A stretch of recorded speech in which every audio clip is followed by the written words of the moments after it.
A remarkable and important technology transfer is taking place in Africa.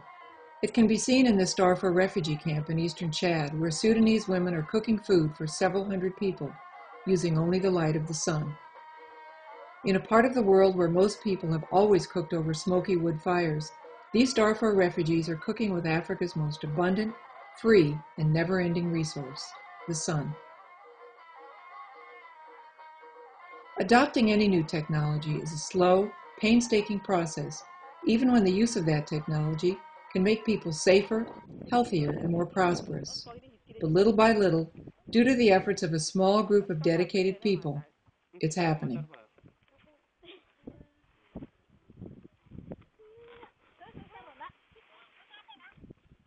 In the past 5 years, thanks to the work of visionaries like Dirk Rijks, Mary Rose Nulom of Chad Soulaire, and Rachel Andress and her colleagues at Jewish World Watch, women in 3 Darfur refugee camps in eastern Chad have manufactured and distributed more than 40,000 cardboard and aluminum foil solar cookers.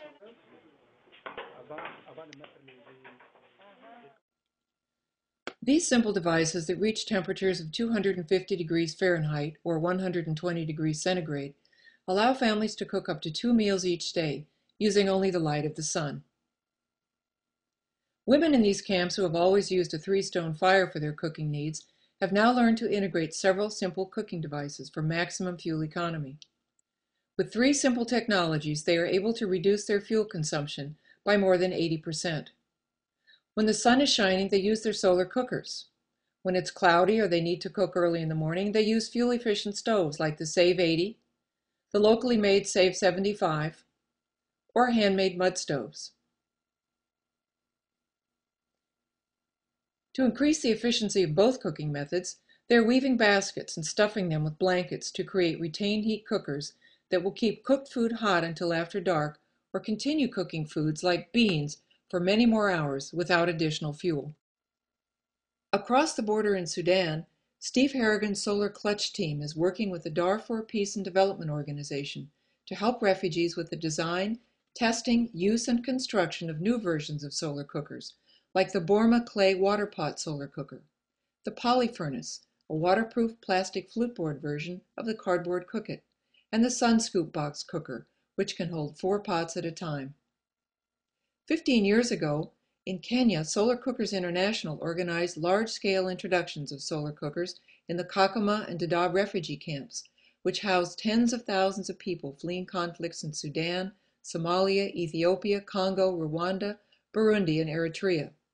Thousands of families were taught how to cook and pasteurize water with the sun, using the least expensive solar cooker ever made, the cardboard and aluminum foil Cookit.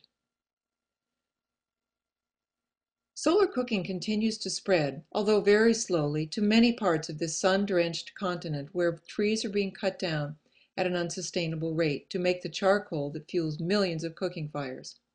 Women in other parts of Sudan, as well as in Somalia, South Africa, Zambia, and other African countries, are cooking and boiling water with parabolic cookers.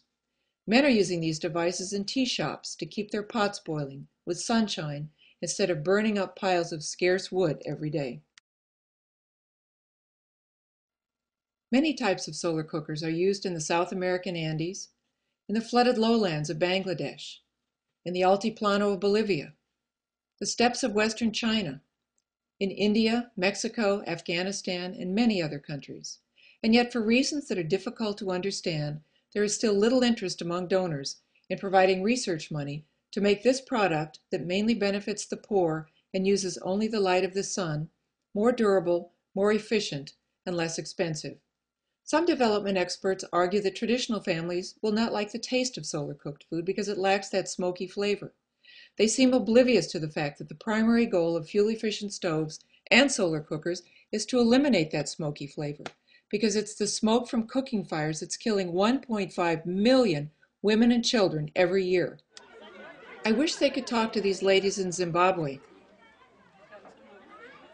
or these Sudanese and Chadian men who are enjoying a solar-cooked meal, or this young man who is learning solar cooking at the Culinary Institute of Africa in Juba, Sudan. They seem to love their solar-cooked food.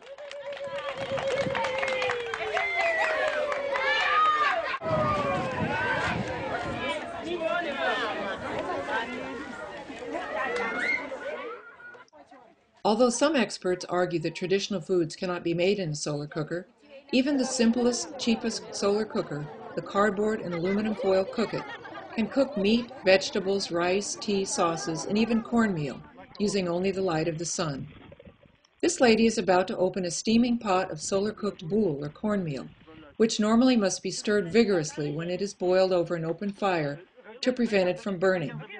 After an hour of cooking, she removes the hot pot of boule from the solar cooker and whips it vigorously for less than a minute to convert it from the consistency of polenta into that of fluffy mashed potatoes.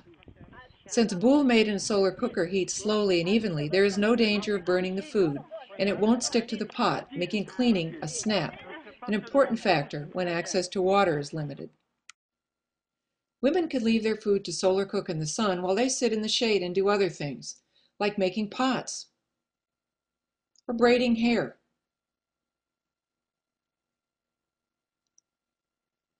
One woman told me she likes the solar cooker because it gives her more time to work on building the walls around her house. Even men like solar cookers since it allows them to make their own tea while their wives are out building the walls.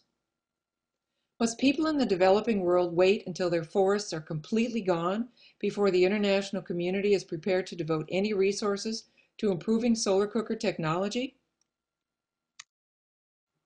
Research is needed to find a cheap, durable alternative to the plastic bag, which wears out after a few weeks of exposure to hot liquids and desert sand, since it must be shaken dry by these women who do not have extra water for cleaning their bags after each use. Clear plastic domes seem to work as replacements for the plastic bag to keep the heat in during the cooking process, but they need to be tested by materials engineers for UV resistance and off-gassing when heated. Cardboard and foil solar cookers, which can deteriorate rapidly in a harsh desert environment, could be made more durable and affordable with stronger materials, like those being tested by Solar Clutch in Sudan. Enterprising craftsmen in refugee camps are turning old salad oil cans and discarded packing crates into doors, windows, bowls, and knives. These men could easily make and sell solar cookers with scrap materials if provided with a workable design. Taking 3 to 4 hours to gather a one-day supply of wood is no longer sustainable in Africa or anywhere else. Solar cookers must be part of the solution. I'm very glad to use solar cooker. I'm now spending a lot of time doing my work at home. I'm not going to fetch firewood. I'm going to cook with solar cooker, nice food. We like to have some more cooker solar to give other people and use it.